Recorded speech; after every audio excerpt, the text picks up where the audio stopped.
안녕하세요. 이번 시간에는 우리가 함께 또 모든 별로 협력해가면서 실수 속에서도 배워가는 그런 즐거운 수학 시간이 되었으면 좋겠습니다. 그래서 이번 시간에는 우리 블록 타임제로 진행되니까 여러분들이 충분히 협력해서 문제를 해결할 수 있는 시간 선생님이 주도록 할게요. 자, 우리 함께 이번 시간에 교집합, 서로소, 그리고 합집합, 또 집합의 교환 법칙과 결합 법칙에 대해서 배워보았습니다. 그 다음에 우리가 학습 목표도 함께 보았는데요. 우리가 또 교집합과 합집합에 대해서 선생님이 들어보기를 이런 질문을 들었어요. 자, 우리가 탐구 쏙쏙 시간을 한번 가져볼 텐데요. 자, 탐구 쏙쏙 시간인데 아까 뒤에 모둠 쪽에서 선생님이 이 합집합의 표시를 우리 덧셈처럼 그 다음에 교집합을 곱셈처럼 보면은 안 되나요? 라는 질문을 선생님이 들었어요. 자, 그래서 우리가 한 가지 연산 법칙에 대해서 더 알아보려고 하는데요. 자, 만약에 우리가 다음이 성립하려면 지금 우리 자료 여기에 선생님이 TV에 띄워주는 자료 보이나요? 자, 여기에 보면 세집합 ABC에 대해서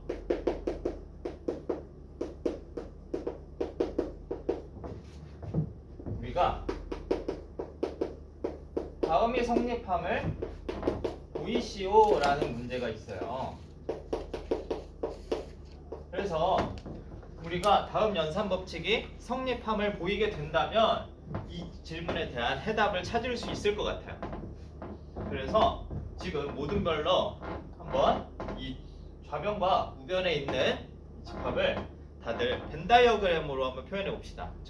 아까 방금 전에 교집합에 대해서 했던 것처럼 똑같이 수행해 보도록 할게요. 선생님이 시간 5분 정도 주도록 하겠습니다. 시작.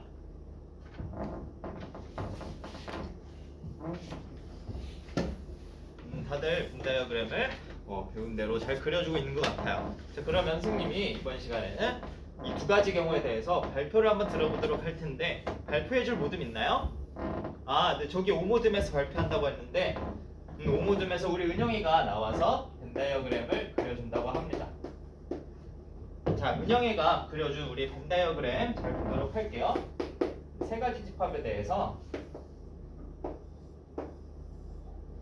다음처럼 그림 그려주었는데요. 먼저 좌변에 대해서 우리가 벤 다이어그램으로 은영이가 표현해 보았다고 해요.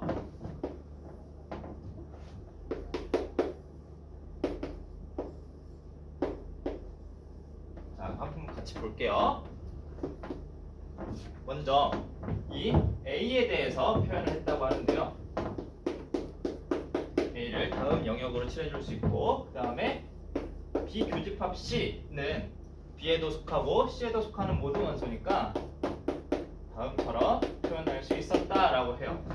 자, 그래서 이 둘을 합집합을 하게 된다면 A에 속하거나 B 교집합 C에 속하는 모든 원소를 색칠해주게 되니까 먼저 A, 그 다음으로는 B 교집합 C.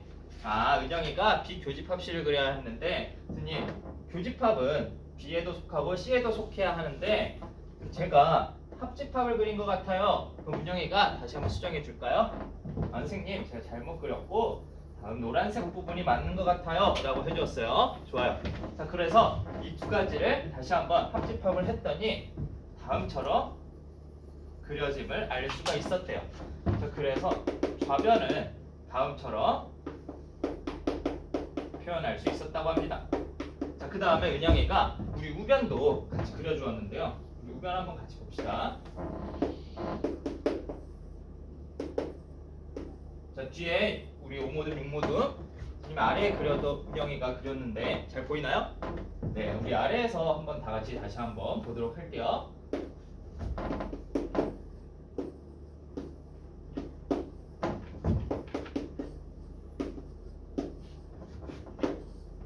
자, 우리 아래 그림에서도 보게 된다면 먼저는 A 합집합 B를 가지고 생각해 보았는데 아까 B 합집합 C를 그렸던 걸 기억해서 똑같이 은영이가 그려준 그림이 맞음을 알 수가 있죠. 그 다음에 은영이 이어서 그려주었던 것이 A 합집합 C에 대해서도 표현해 주었습니다. 자, 그래서 이 둘의 교집합을 생각하게 되니까 모두 속하는 부분을 찾게 된다면 선생님 지금 여기 가운데 부분들이 겹치는 걸 볼 수 있어요. 그래서 쉽지 않았을 텐데 우리 은영이가 있는 오모둠이 정말 잘 해결해 준 것 같아요. 그래서 다음처럼 표현을 해보았다고 해요. 자, 그렇게 해서 표현을 해놓고 보게 되니까 여기에서도 우리가 A 합집합 B 그리고 A 합집합 C의 교집합이 있는데 여기까지만 표현한 거에 대해서 우리 산모듬이 이러면 같지 않은데 우리 다시 한번 A 쪽을 잘 생각해봐 라고 오모듬한테 이야기해주고 있어요. 아, 그래요. 선생님 지금 보니까 이 가운데 부분만 겹치는 것이 아니라 이 위쪽에 있는 부분도 겹치기 때문에 선생님 결국에는 위와 아래가 같음을 알 수 있어요 라고 이야기해 주었습니다. 자, 그렇게 해서 우리가 벤 다이어그램을 통해서 보니까 지금 좌변과 우변이 같음을 알 수 있네 라는 사실을 알 수 있죠. 자, 잘 발표해 주었어요. 그래서 아까 처음에 우리가 했던 질문에 대해서 한번 생각해 보도록 할게요. 만약에 여기에 우리가 A 대신에 2 더하기 3 곱하기 5에 대해서 생각해 봅시다. 자, 만약에 이것이 성립한다면 지금 다음 식과 다음 식이 같아야 하겠죠. 자, 근데 위의 식은 우리가 17이 되고 아래에 있는 식은 5 곱하기 7이 되니까 35가 돼서 어때요? 같지 않죠? 자, 그래서 우리가 지금 합집합을 플러스처럼 교집합을 곱하기처럼 생각해서는 안 된다라는 거예요. 그래서 실수의 연산과 집합에 있어서는 기호의 차이가 있으니까 이 차이점을 잘 기억해 놓기를 바랄게요. 자, 우리가 이렇게 벤 다이어그램으로 한번 정리해 보았습니다. 그래서 교집합과 합집합의 뜻을 알고 벤 다이어그램으로 표현할 수 있게 되었어요. 자, 그 다음에 우리가 집합의 연산 법칙에 대해서 다음처럼 정리를 해보고 합집합의 원소의 개수에 대해서 배워보았습니다. 자, 다음으로는 우리 다음 한번 볼까요? 우리가 배웠던 연립부등식의 해에 대해서 나와 있어요. 자, 그래서 우리가 이번 시간에는 함께 또 이어서 탐구해보는 시간, 또 문제를 해결해보는 시간, 문제 쑥쑥 시간을 가져보도록 할게요. 자, 다음 문제 또 같이 보면 먼저 연립부등식의 해를 구해보자 라는 질문이 있어요. 그래서 먼저 해를 구해서 우리가 발표해보는 시간 가져보도록 할게요. 저번 학기에 배웠던 내용이라서 다들 금방금방 해결할 수 있을 것 같은데요. 그럼 시간 3분 정도만 주도록 하겠습니다. 시작! 해는 다들 정말 빨리 구해주네요. 네, 그러면은 이번에는 여기 이모둠에는 형주가 나와서 선생님 제가 해를 구했어요 라고 이야기해주고 있으니까 우리 형주 발표 한번 들어봅시다. 우리 형주가 발표해주기를 선생님 먼저 각각의 식에 대한 해를 구해보았어요 라고 해주었네요. 자, 그래서 각각의 해를 구해보니까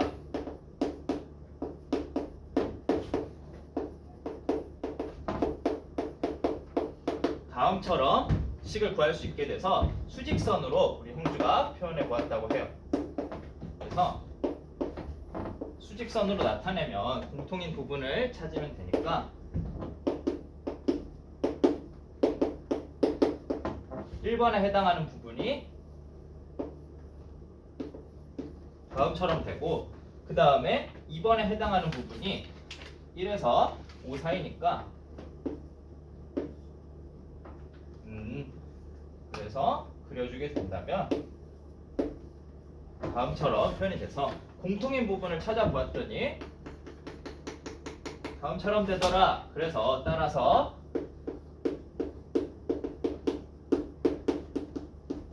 x가 2 이상이고 5보다는 작다라는 것을 잘 찾아 주었습니다. 그래서 우리가 다음처럼 해를 구해보았는데 왜 구해보았냐면 한번 우리가 2번 문제를 이어서 보려고 해요. 이번 문제에는 뭐라고 되어 있냐면 A의 해에 대한 집합, 우리가 1번식에 대한 해에 대한 집합을 A로 표현했어요. 그 다음에 2번식의 해집합을 B로 표현했어요. 자, 이렇게 됐을 때 구한 해를 우리가 여기에서 구한 1번에서 구한 해를 원소로 갖는 집합을 우리가 C라고 했을 때 A와 B의 연산으로 나타내보자 라고 했는데 이것에 대해서도 한번 우리가 이어서 이걸로 토의해 볼까요? 네, 금방 다들 생각해내는 것 같은데 여기 1모듬 쪽에서 종원이가 선생님 이건 쉬운데요? 1번이랑 2번 그냥 풀어서 구한 해를 원소로 갖는다 했으니까 이 두 해 합치면 되잖아요 라고 해주었어요. 좋아요. 자, 그러면은 우리가 이 A 합집합 B의 뜻에 대해서 한 번만 다시 기억해 볼까요? 이 A 합집합 B는 어떤 것을 원소로 가졌었죠? 그렇죠. A에 속하거나 또는 B에 속하는 모든 원소들의 집합인데, 자, 그러면 우리가 이 집합 중에서 합집합 중에 선생님이 X는 1.5의 경우를 생각해 볼게요. 자, 그러면 이 X는 과연 이 C에 속할지에 대해서 생각해 볼까요? C는 구한 해를 원소로 갖는다 했는데 우리가 구한 해라는 건 어떤 거였죠? 그래요. 이 C라는 것은 1과 2를 모두 만족하는 X들을 모아놓은 집합이다 라고 종원이가 대답해 주었어요. 자, 근데 우리 우변을 보면 이제 종원이가 깨달은 것 같다고 하네요. 이 1.5라는 원소는 A 합집합 B에는 속하는데 1.5는 C에는 속하지 않는 원소예요. 그렇기 때문에 제가 얘기한 게 잘못됐어요. 우리는 모두 만족하는을 생각해야 되기 때문에 C는 A와 B의 교집합으로 표현해야 돼요 라고 종원이가 잘 수정해 주었습니다. 여러분들도 다음처럼 우리가 연립부등식의 해를 생각할 때에는 두 식을 모두 만족해야 되기 때문에 교집합을 생각해야 된다는 것 잘 기억해 놓길 바랄게요. 자, 그 다음으로는 우리가 함께 전체 집합과 여집합, 또 차집합에 대해서 배워보았습니다. 그리고 이것들의 성질에 대해 배우고 드모르간의 법칙에 대해서 배워보았어요. 자, 우리가 다음으로는 다음 보면 여러분들이 선택한 동아리에 대한 문제가 있을 거예요. 자, 우리 화면 잘 보이나요? 여러분들 활동지에도 있는데 자, 지금 보면 우리 반에서 배드민턴을 희망하는 학생과 탁구를 희망하는 학생 그리고 둘 다 희망하지 않는 학생에 대한 정보가 있는데요. 자, 이를 토대로 우리가 한번 문제를 해결해 보도록 합시다. 자, 우리 마지막으로 함께 문제를 해결하는 함께 쑥쑥 시간 가져보도록 할게요. 자, 그래서 선생님이 다시 한번 위쪽에 적어주도록 하겠습니다.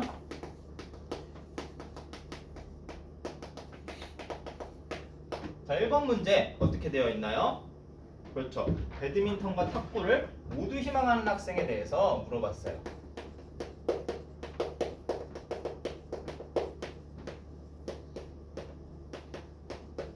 자, 이것을 집합으로 한번 표현해서 우리가 집합의 연산을 이용해서 구해보려고 합니다.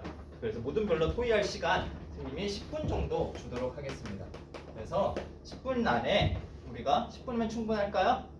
네, 10분 안에 한번 우리가 집합을 통해서 이 문제를 해결해 보도록 할까요? 지금부터 시작해 보도록 하겠습니다. 시작.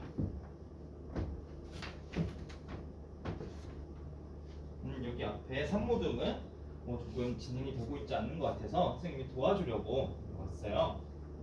선생님, 어느 것도 희망하지 않는 학생을 나타내기가 힘들다고요? 그러면은 먼저 어떤 집합을 A로 표현했어요? 배드민턴을 희망하는 학생의 집합을 A, 탁구를 B라고 놓았어요. 그러면은 어느 것도 희망하지 않는다는 것은 천천히 생각해 보면 A에도 속하지 않고 B에도 속하지 않으니까 A에 속하지 않는 것은 A의 여집합, B에 속하지 않는 것은 B의 여집합으로 볼 수 있는데 우리가 두 가지를 동시에 만족해야 되니까 그렇죠. A의 여집합과 B의 여집합의 교집합으로 어느 것도 희망하지 않는 학생을 표현할 수 있겠죠. 자, 이를 통해서 한번 다시 해결해 보도록 할게요. 자, 여러분들 마무리가 되었을까요? 선생님 시간 1분 정도 더 필요할 것 같아요 라고 뒤에 사모듬에서 이야기해주고 있어서 우리 사모듬을 1분 정도 더 함께 기다려주면서 마무리합시다. 네, 이제 한번 여러분들의 발표를 들어보려고 하는데요. 여기 뒤에 있는 6모듬이 선생님 저희 모듬이 발표할게요 라고 이야기해 주었어요. 우리 6모듬의 발표 한번 잘 들어봅시다. 자, 먼저 6모듬은 선생님 A를 배드민턴을 희망하는 학생의 수라고 하고 B를 탁구를 희망하는 학생의 수라고 했어요. 그렇게 했을 때 지금 배드민턴과 탁구를 모두 희망하는 학생이니까 우리는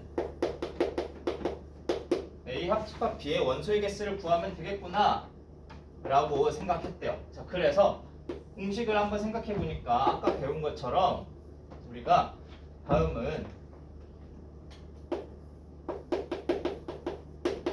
A의 원소와 B의 원소를 합한 다음에 교집합의 원소의 개수를 빼주면 된다라는 것까지 우리 윤모듬이 생각해서 문제를 해결해 주었다고 합니다. 자, 그래서 한번 보니까 근데 A 합집합 B의 원소의 개수를 구하기가 힘들어서 다시 한번 생각해 보았더니 선생님께서 아까 모두 희망하지 않는 학생은 어느 것도 희망하지 않는 학생을 가지고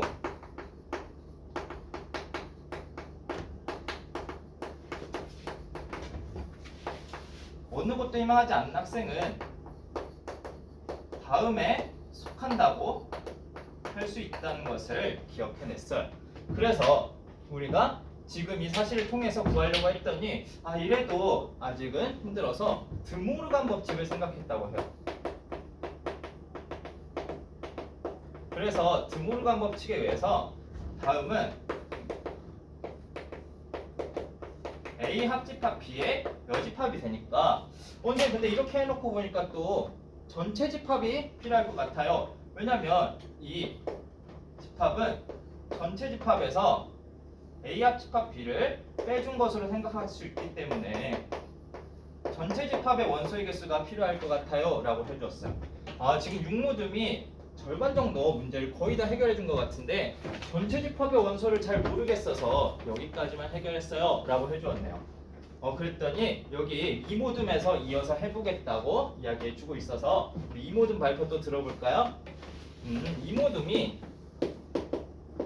지금 전체 집합이라는 것은 현재 우리 반 학생을 토대로 만든 자료이기 때문에 U를 가지고 전체 집합 U를 우리 반 학생 전체의 집합이다 라고 생각했대요. 우리 반 학생의 집합으로 생각했더니 이를 통해서 전체 집합의 개수를 25라고 하면 되겠구나 라는 것을 알았다고 해요. 자, 그러면 우리가 이렇게 알아낸 정보들을 가지고 문제를 해결해 보면 먼저 여기에서 알아낼 수 있는 사실이 모두 희망하지 않는 학생은 다음처럼 해결할 수 있었으니까 전체 집합의 원소의 개수에서 합집합의 원소의 개수를 빼주면 되는데 아까 어느 것도 희망하지 않는 학생이 2명이라 했으니까 선생님 그래서 합집합의 원소의 개수가 23개가 되는군요 라고 얘기해 줬어요. 자, 그렇기 때문에 다시 한번 문제를 해결해 보면 합집합이 23개 그 다음에 A의 집합의 원소의 개수는 17, 11 이렇게 되니까 따라서 교집합의 원소의 개수는 5가 되어서 모두 희망하는 학생은 5명이다 라는 결과를 얻었다고 해요. 자, 우리가 드모르간의 법칙과 그 다음에 우리가 집합의 연산 법칙 이용해서 우리가 전체 집합으로 우리 반 학생을 표현하면 문제를 해결할 수 있겠다라는 것을 알아보았습니다.